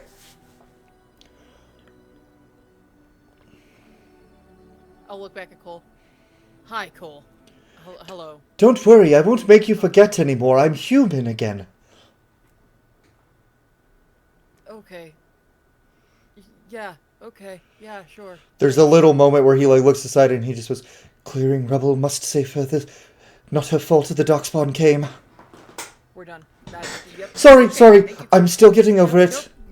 Sorry, tired, very sleepy. I'm sorry. Okay. I won't make you forget, but... And he just... It's nice to see you. I'm going to be invisible while we're on this ship, because Varric thinks that the Anton will kill me. I'm sorry, why is there a second twink in this room? There's only room for one twink here. Twink! That's what Bull used to call Dorian. We already have our designated one. Oh, don't worry, he's not sticking One around. per room, everyone. He's not sticking. Don't worry, he's not sticking around to join the party. He's gonna skedaddle when he has the opportunity. He has things to do. Yeah. He's gotta go find his bard girlfriend, who's probably been thinking he's dead for 2 years. Yeah, that's fair. Kind of was in a weird way, Okay. but he's like, I just wanted to say hi. Hi, Cole. Varric's not making you stay in this room, is he? Please tell me he's having you sleep. Varric just goes, tempting, but no, I want to keep the kid near me. Come on, kid. Thank you. Right. And then he looks at Bambi, looks you dead in the eyes, and just goes, you're worth more than they think you are. And then he turns invisible. Immediately dagger towards where Cole had been. You see an invisible hand catch it and just throw it back, and it just lands above your head in the wall. He's a level 20 rogue, let's be clear on this. You know, you have very bad taste in twinks that you surround yourself with. I don't like this one. Which one are you talking? Who But are you talking? myself and this guy. No, I mean, who are you speaking? Which dwarf are you telling Oh, that to? you. Oh, okay. As he's leaving, Cole says, you're not bad. You just think you are and tell yourself you are so that... Because you think you deserve what they tell you. I'm going to kill him. Yeah, I good luck with that. don't think you will. And then Varric's like, alright, kid, let's go to bed. So that was Cole. That's the other reason he's not sticking around for a while, because I can't roleplay a character with my name. It's weird. I also... Someone needs to clip rolling the insight against Cole. So we need to clip that when the episode goes live. Okay, so you say is Cole as if that means anything to me. Yeah. He... Inner circle of the Inquisitor disappeared about 2 years ago, and now he's back, because... I'm still a little sleep deprived. I think he mentioned something about Solus making him a spirit again, which... Okay, that's great. Oh, the Inquisitor's going to want to know about that. That's another thing I have to add to the report.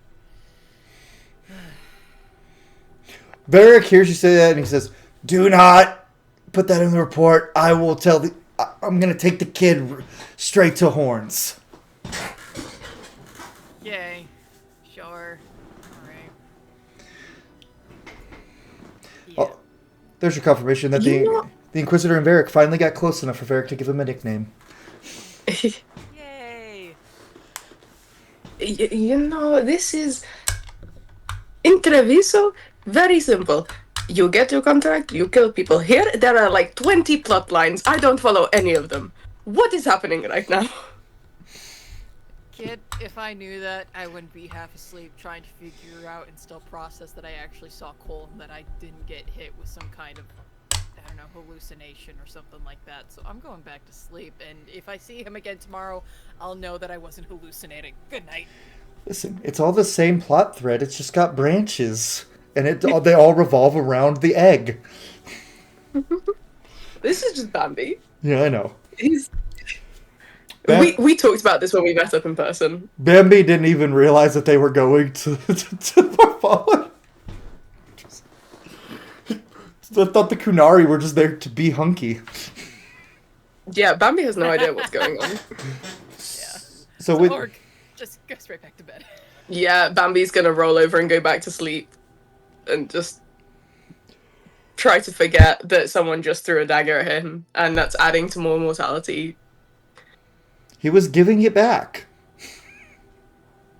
Giving it a return. So with that, everyone, you all go to bed. And Mira or Ellie, yeah, I know. As you're cleaning up, like helping the Qun clean up, like you're staying late, the other Antoms seem to like have all dispersed. As the Vitasala is standing behind you, goes, "Do you need a hand with anything?"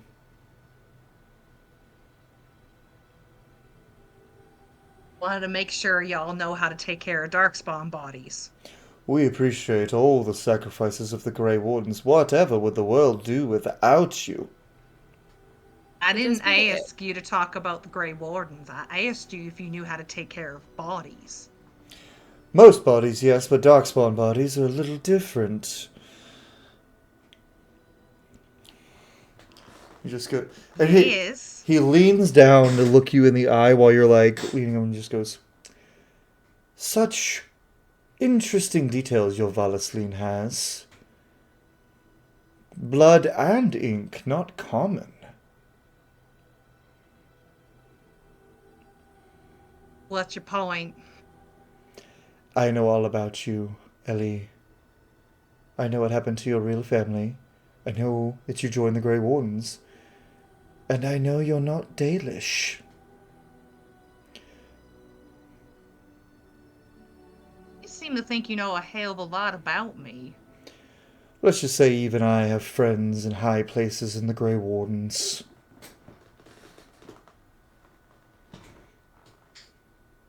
Well, I don't think you should trust them anymore because they're telling you a big old fat shit of lies. And he holds up documents from Ferelden, with stamped with the seal. These documents concerning your enlistment into the Grey Wardens, signed by Warden Commander Kuzland. Is he lying?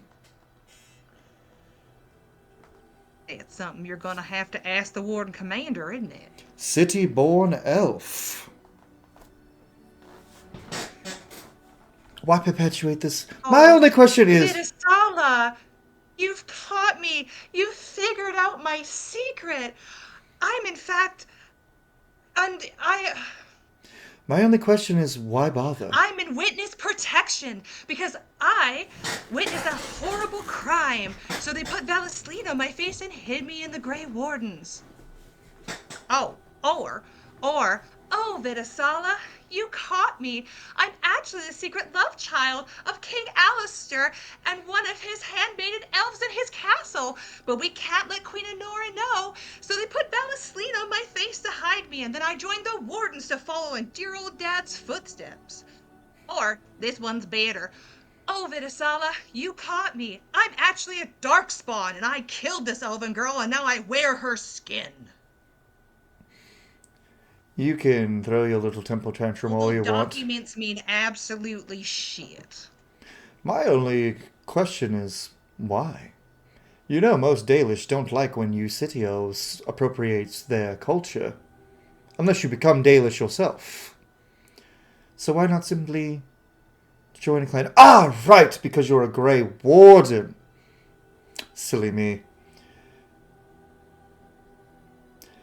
It's all... How's those mental gymnastics doing? Because I don't know how you're jumping from over there to over here. My story is very simple.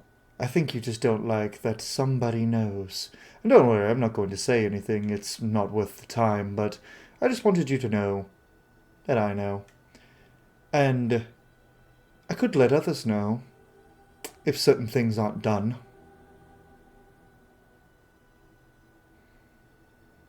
And what you think you know, once again, is a fat load of a steaming pile of shit. What you believe about me Roll me does not deception. make me any less of who I am. Roll me deception. What is my Ooh. deception? I believe in you, Ellie. I believe in you. I believe in you. You can do it, Ellie.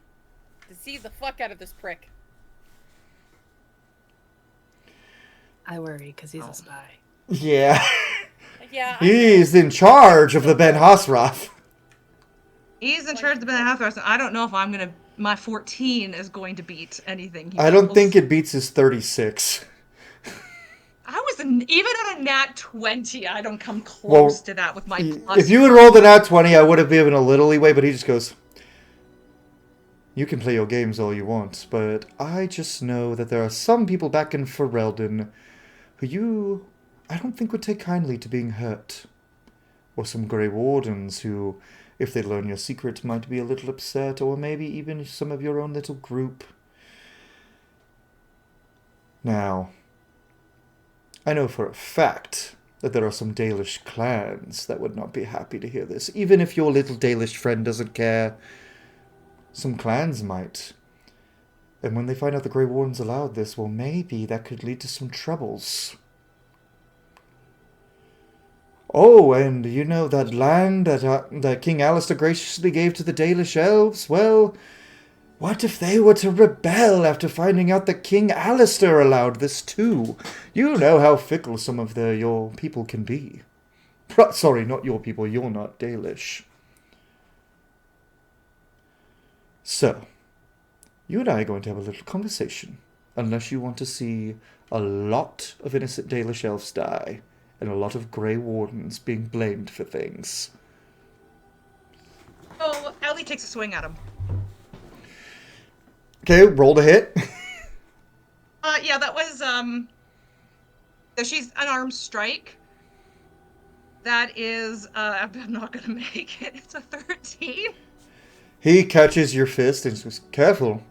I just saved you from every Ontama on this ship throwing a spear at you. Remember where you are. I just saved your ass from a blighted dragon. And we do thank you so much for that. But it's not enough. And again, what's not a myth? He said not enough. Now you and I are going to have a conversation about when we land. I ain't gonna do shit. Right. Pulls out already sealed envelopes. I'm sure that everyone I just mentioned will love these documents. Wow, Grey Warden being exiled from her own order to save face. How would that feel? How would Thorn feel about this? He probably knows about your lie, but you being exiled from the Wardens, you possibly causing uprisings in Ferelden? I think you're greatly overstating the lies that you've been told. You can try to lie to me all you want, but I know the truth. So does your Warden Commander. So does your First Warden. And do you think that the First Warden wouldn't just immediately cast you out to save face?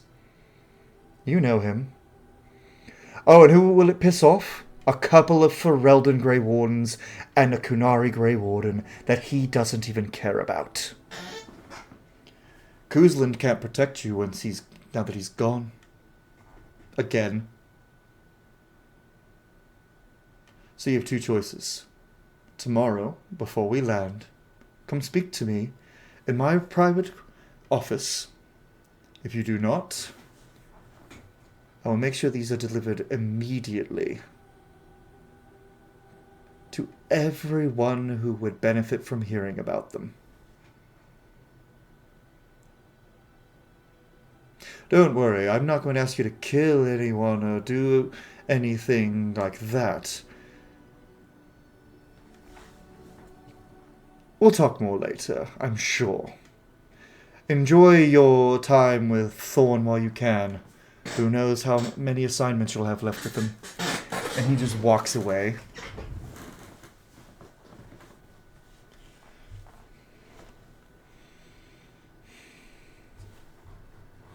We appreciate your efforts killing the dragon. Look forward to working together more. She's going to say something to him in Kunlat. I'm going to butcher it. Mar Anamra and Ari Abala, which means you don't get to tell me who I am. And then she is going to walk away from him. Fitting words for and not engage. His last thing he'll say is, fitting words for someone betting Talvashoth's scum.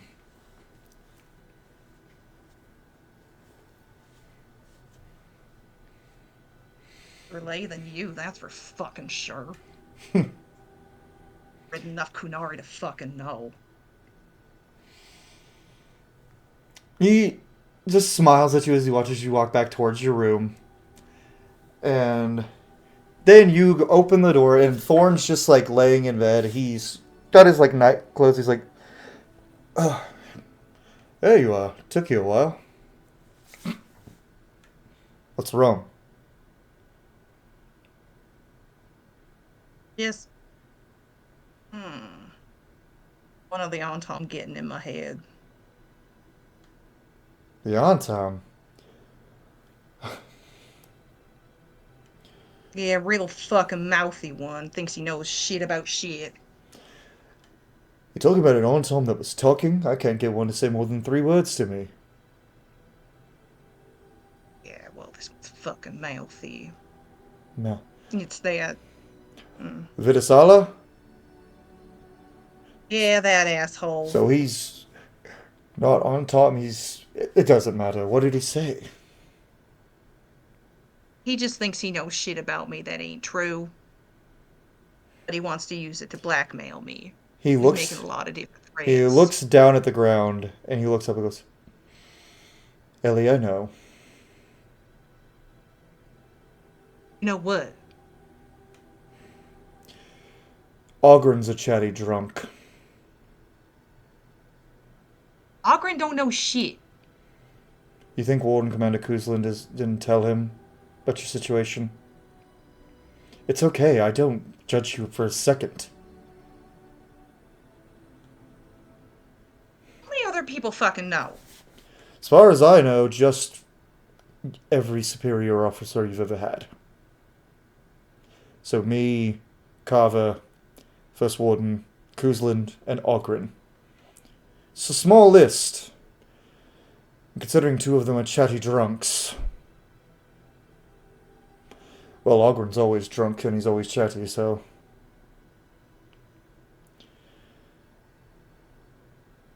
If it makes you feel better, when someone asked Valana about it, she slapped them in the face and kicked them in the balls.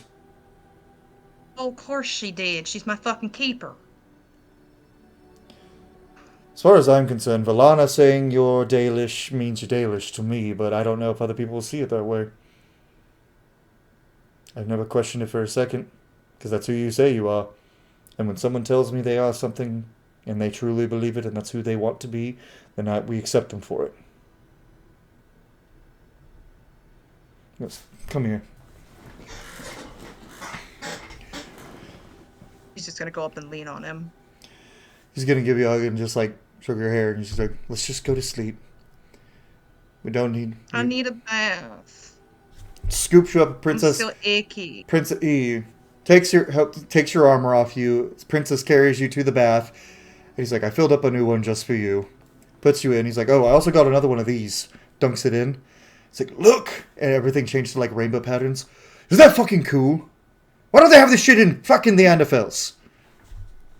Because the Anderfels suck, and it's cold, and it hurts your feet. You're from Ferelden, and you're gonna say that about the Anderfels?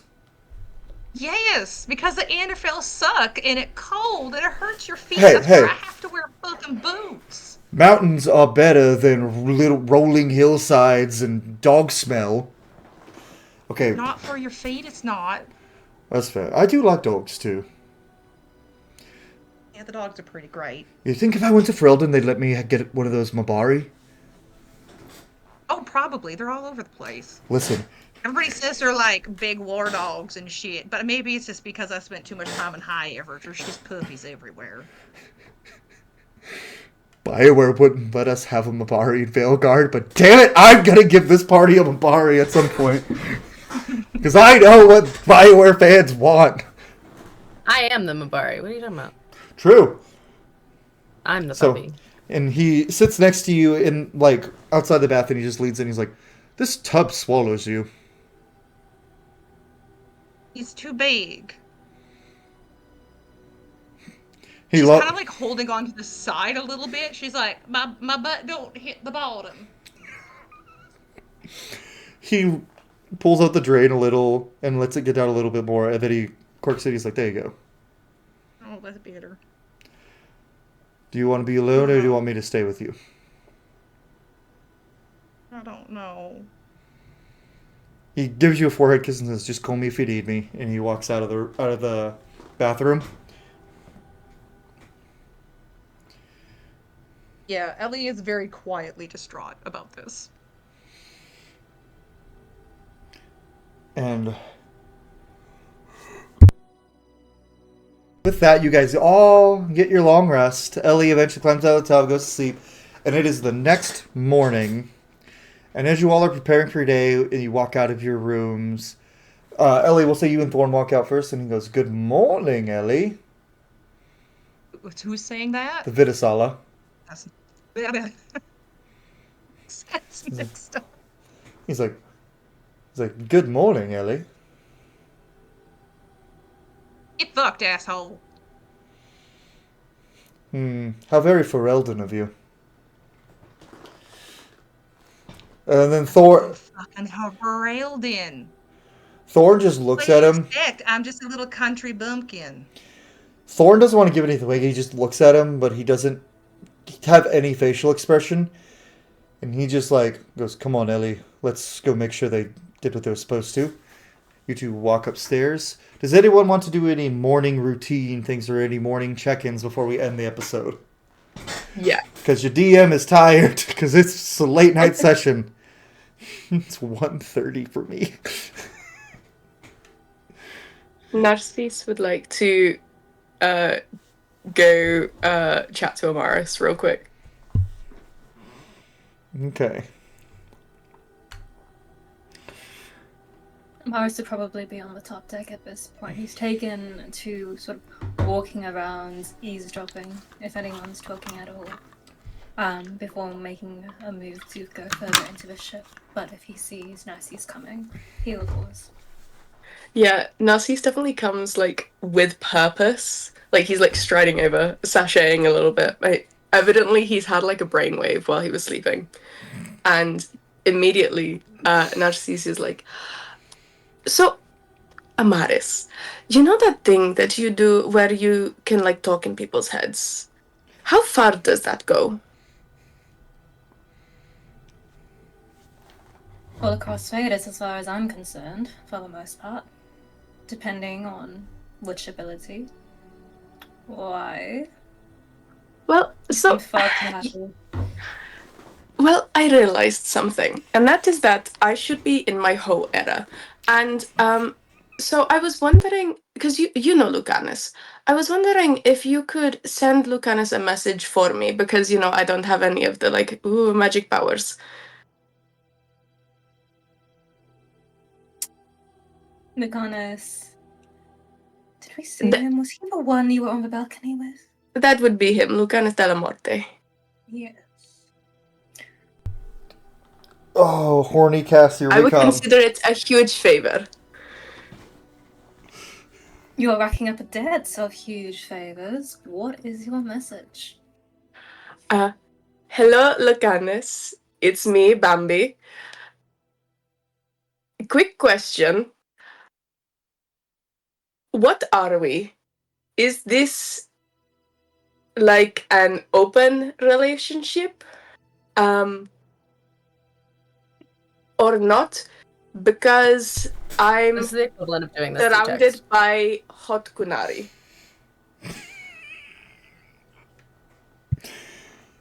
Oh, with future events coming, you're gonna tell Lucana. You know, this Lucanus doesn't have any beef with He's- the Odd Tom. Abby's just checking in because he doesn't know what the status of their relationship He's is. in a. No, he's right to ask because Thank also you. Amara He has is. permission.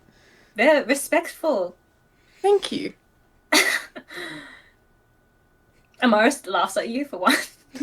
Doing it through Because text. he's delighted.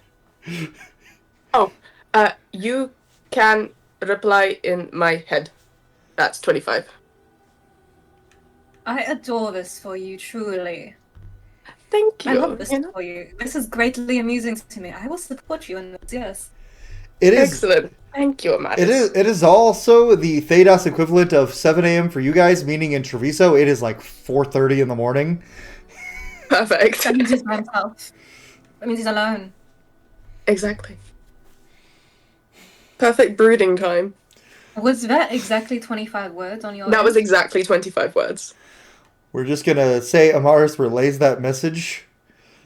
You didn't say who you were, by the way, in that entire message. I had no. There was no, No, no I room did for say it. it's me, Bambi. They did say it's Sandy. Oh, okay. In your head, Amaris, you hear, "What the actual fuck?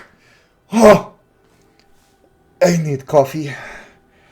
Bambi, until you are back in Treviso, Antiva City, just Antiva, do what you want.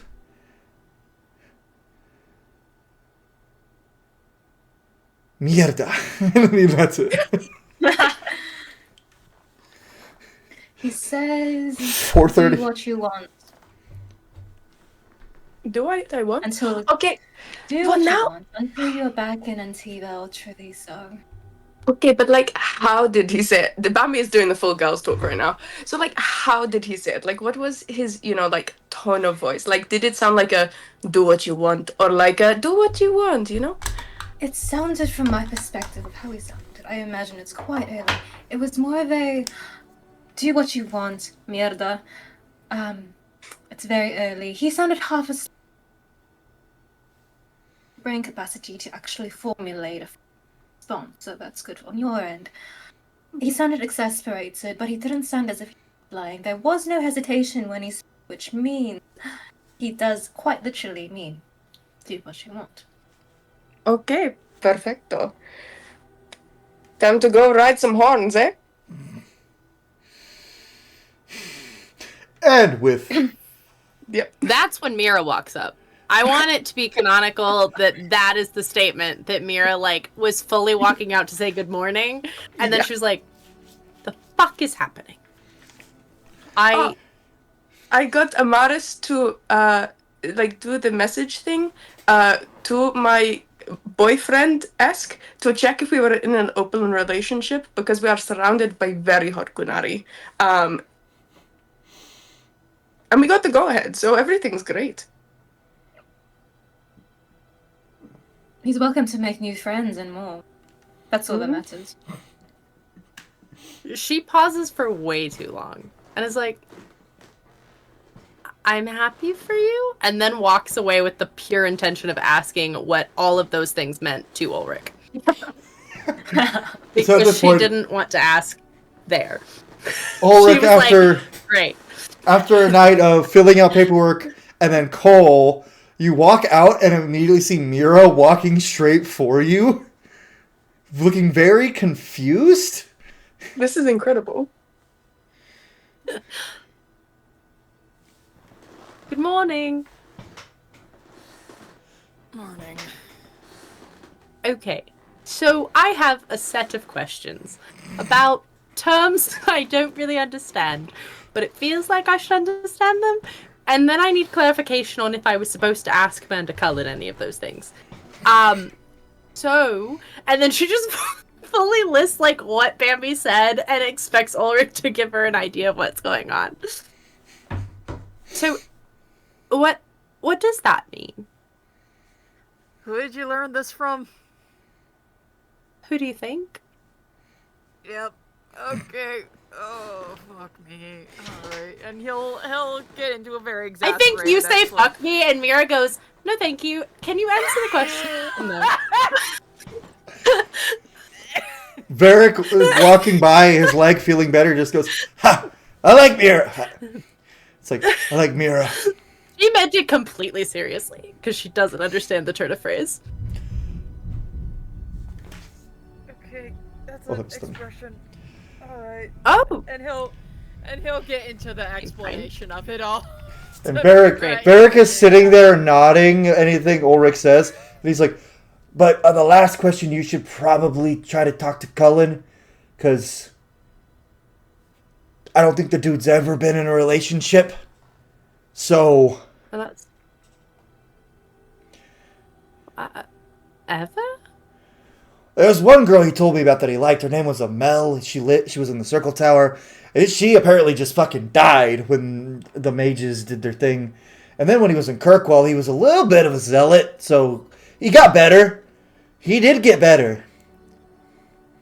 There was the one time Isabella tried really hard, and it didn't work." And he's like, "So, I don't know.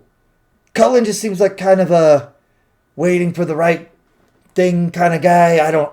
But he also,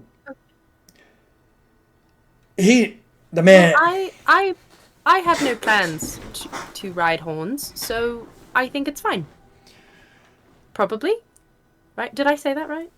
Ulrich is getting the worst version of her. That's probably a good thing. We don't need another Ellie walking around. We don't need. I am very aware of my limitations, shall we say, and I am not only a Dalish elf, I am a mage.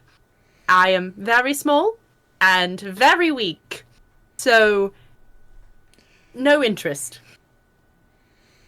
So I also prefer conversation, which none of them want to have with me. Coffee. I haven't even had a cup of coffee. Varric hands you. haven't either. Varric hands Ulrich coffee. Goes, "Oh shit, Mira, do you need coffee?" Oh, that would be nice. He hands you Do you his. have coffee? He hands you his. Oh, thank you. And then he goes back It downstairs to definitely make has more. alcohol in it. It was for Varric, so. Yeah, she takes a sip and is like, "Can we trade?" Like, even just as you were saying it, like before the full sentence is out, Ulrich has already switched out the mugs. She's doing that thing like, blah, blah. She's like, gross. And Varric just goes. He looks around and goes, "I'll be right back with more coffee." Walks away, and Ulrich, you can feel standing like just hovering over it behind your head, and you hear someone whisper, "Varric told me if he wasn't around, I had to stay close to you." Right. This is over me, yeah. Okay. The Autom are everywhere, so Cole is invisible, but whispering to you.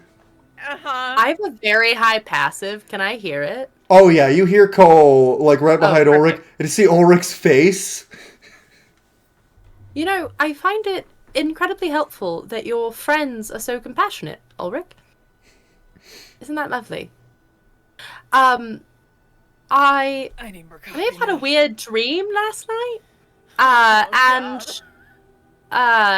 Anyway,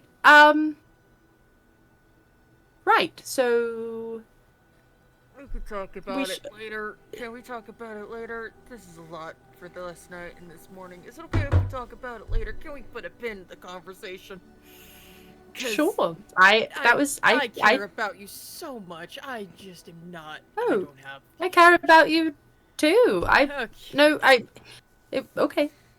Yeah, that's fine. Okay. Good luck. I'm gonna get some with air, and your- he's gonna you know, walk on with the with thing. his invisible shadow. So, real quick, Ellie, does Ellie's face look visibly agitated?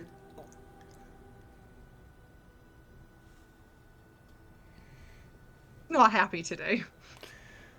She's not her normal sort of up and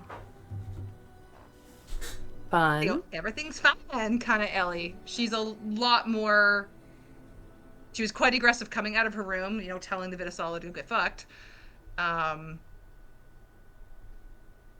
then I think she's probably just kind of sticking to Thorn. She's gonna have some coffee. She's still weighing her options on what she's going to do this morning. I think seeing the,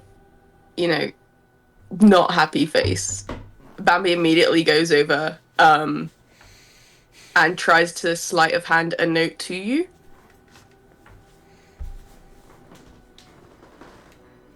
Would be perception on Ellie's part?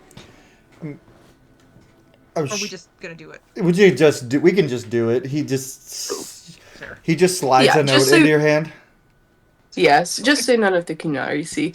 On the note is just he's evidently got loads of these because they're all like very neatly written calligraphy, like it wasn't quickly scrawled. And it's just like the equivalent of a business card, and it's just, who do you need me to kill? That does get Ellie to smile. So you see her sort of, look at her hand kind of down there. You see her crack a smile. And she's just going to tuck it in one of her pouches. And with... It does... Oh, sorry. Go ahead, Cole. No, go ahead. Say what you're going to say. We're about to end.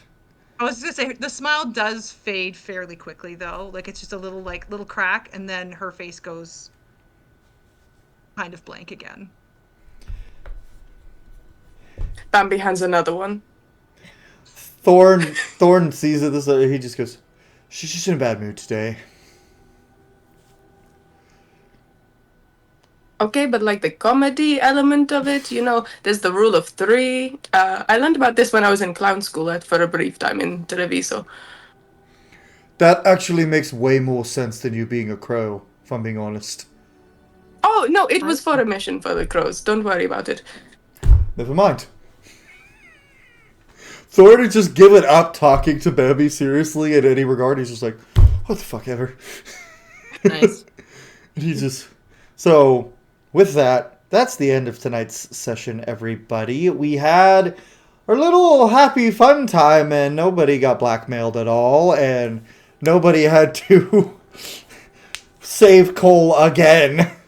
But anyways, y'all, thank you so much for watching. Next episode will be back to our full-length episodes, but today is a short one because we be tired. So we will see y'all on the next episode. Bye!